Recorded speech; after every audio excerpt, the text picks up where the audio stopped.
All right, family, this is going to be, I think, part 5. We still recording about our progression from slavery. They put 40 million, I think 40 million slaves, and just say you free. They had no money, no land, no nothing. And look how we progress as we are progressing. So let me get this. Harvard University establishes an African American Studies department following student protests. Other universities follow. Scholars gain institutional backing to research suppressed histories. John Hope Franklin publishes From Slavery to Freedom in 1947, documenting Black economic achievement alongside political struggles. The archives begin yielding their secrets. Researchers uncover the full scope of the Tulsa Massacre, the Wilmington Coup, the Rosewood Destruction.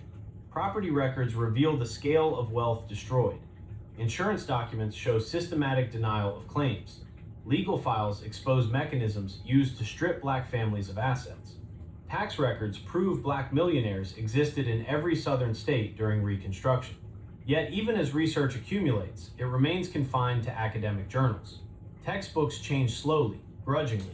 California adds ethnic studies requirements in 1980. Texas fights similar standards for 3 decades. High school narratives continue emphasizing Black poverty while omitting Black wealth. Then comes the reckoning with Tulsa. In 1996, the Oklahoma legislature establishes a commission to investigate the massacre. Survivors testify, mass graves are located, property deeds are exhumed from courthouse archives. In 2001, the commission recommends reparations. The state refuses. Insurance companies refuse. The city refuses. Legal challenges fail. So quit asking us. We always ask for reparation. This didn't just start. Y'all just thinking we finna be getting close to getting paid out. Now Africans want to jump on the bandwagon. That's all.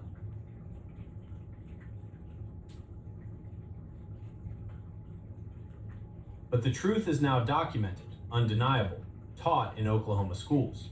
The comparison to other destroyed Black communities becomes unavoidable. DNA analysis begins, confirming oral histories. Archaeological digs uncover foundations of destroyed buildings.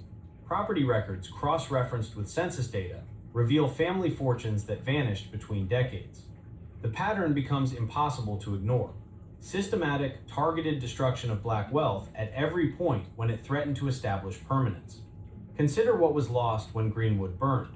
J.B. Stratford's hotel generated annual revenues exceeding $100,000. O.W. Gurley's businesses employed over 300 people.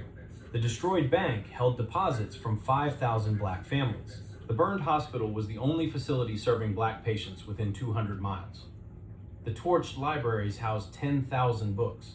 3 generations of accumulated wealth converted to ash in 36 hours. Multiply that across 50 communities.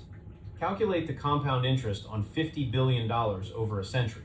Factor in the businesses that would have expanded, the properties that would have appreciated, the inheritances that would have funded education, the capital that would have launched new ventures.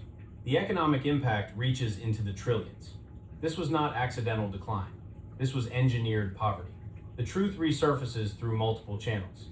Genealogists, tracing family trees, discover ancestors who appear in one census as property owners worth thousands, then disappear from the next. Historians, cross-referencing newspaper archives, find society pages describing elaborate Black social events in towns that officially had no Black residents. Archaeologists excavating urban renewal sites uncover remnants of destroyed Black business districts beneath modern parking lots. The digital age accelerates the process. Ancestry websites make property records searchable. Digitized newspapers reveal advertisements for Black-owned department stores, theaters, hotels.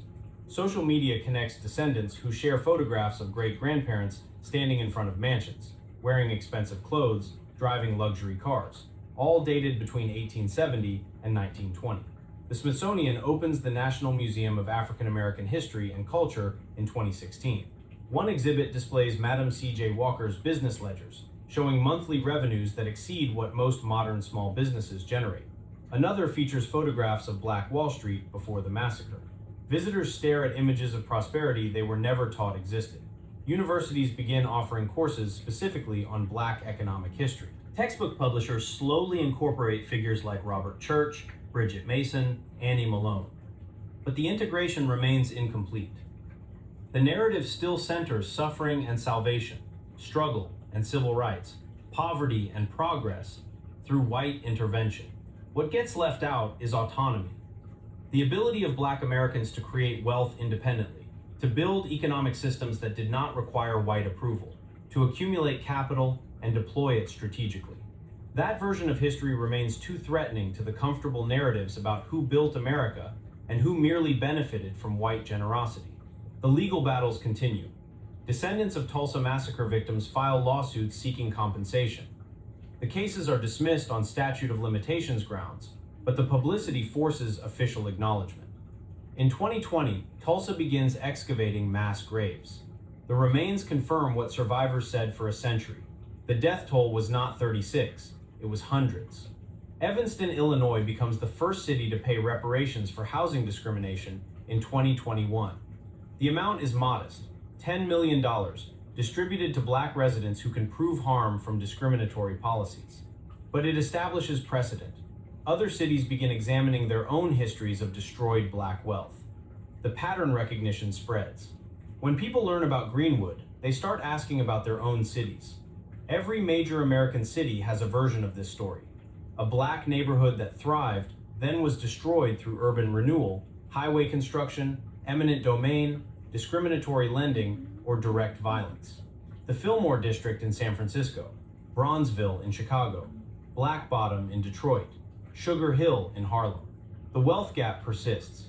The median white family holds 10 times the wealth of the median Black family. But now the cause is documented. It was not cultural deficiency. It was not lack of entrepreneurship.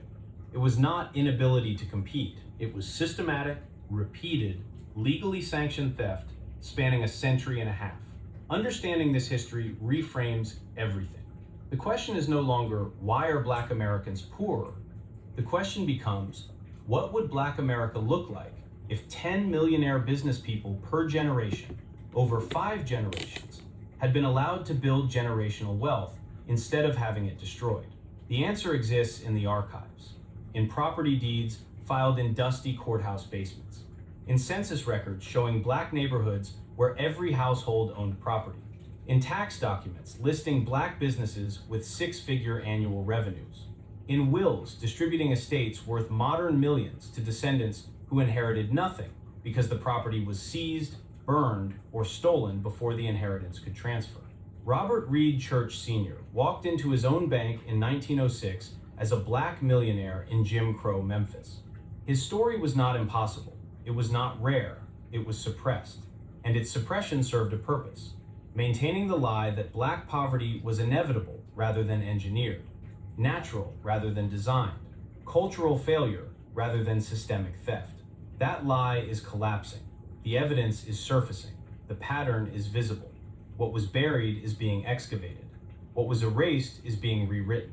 What was stolen is being acknowledged, even if it cannot be returned. This is not ancient history.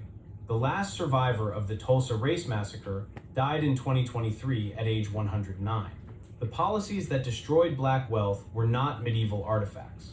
They were federal law within living memory. The people who benefited from that destruction are still alive. The institutions that enabled it still exist. And the millionaires who survived slavery, they proved what was always possible. They demonstrated what systemic oppression had to work very hard to prevent. They built wealth despite laws designed to make it impossible. They succeeded despite violence meant to destroy them. They left evidence despite campaigns to erase them. Their legacy is not tragedy. Their legacy is proof. Proof that the official story was a lie. Proof that the poverty that followed was not inevitable. Proof that what was taken can be named, measured, and confronted. And proof that understanding this history changes everything about how we interpret the present and imagine the future. Like, share, and subscribe, family. Love y'all. More of our history.